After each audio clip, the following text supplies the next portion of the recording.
The painting helps me cope with staying sober, and very much so because it gives me a mission to continue doing something to look forward to.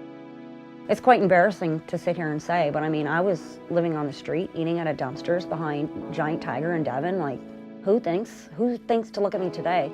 That's what I went through. I'd only sleep 4 days a month, like 4 nights a month, and eat 4 times a month. Was I really doing that? Like, is that me?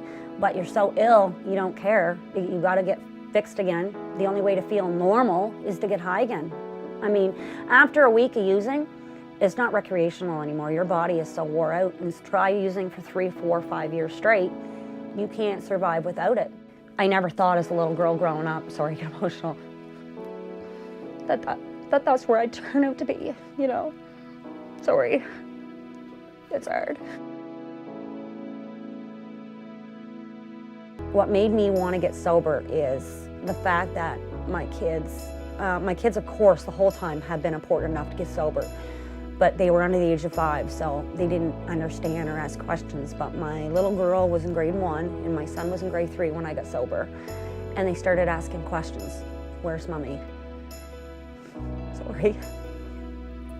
You can only tell your kids you're sick for so long, you know, they understand mommy can't be sick with a cold or a flu for that long, right? So I said, I can't do this anymore.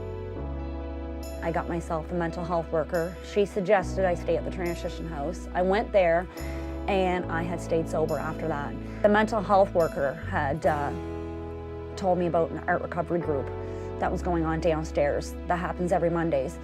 And I've always had a passion for drawing and painting and stuff like that, but I didn't think it would have such a big impact on my life as it does today, because it is a way to stay sober. I've had artwork in the Museum of St. John. I did a big speech here at UNB with my artwork, and I've been pretty successful.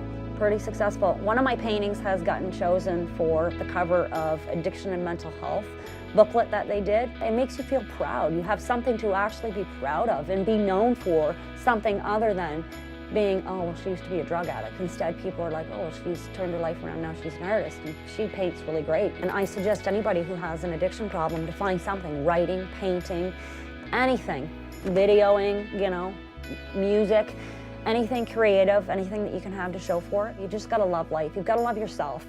There's much more to life, and that's what it really comes down to, is loving yourself.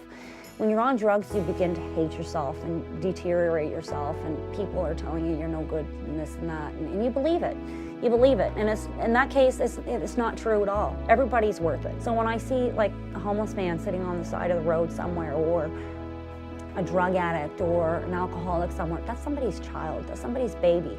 There's somebody, right? If the world looked at it that way, I think things would be a lot better off, and people would open their hearts more to people instead of being scared and looking down at them and ridiculing them.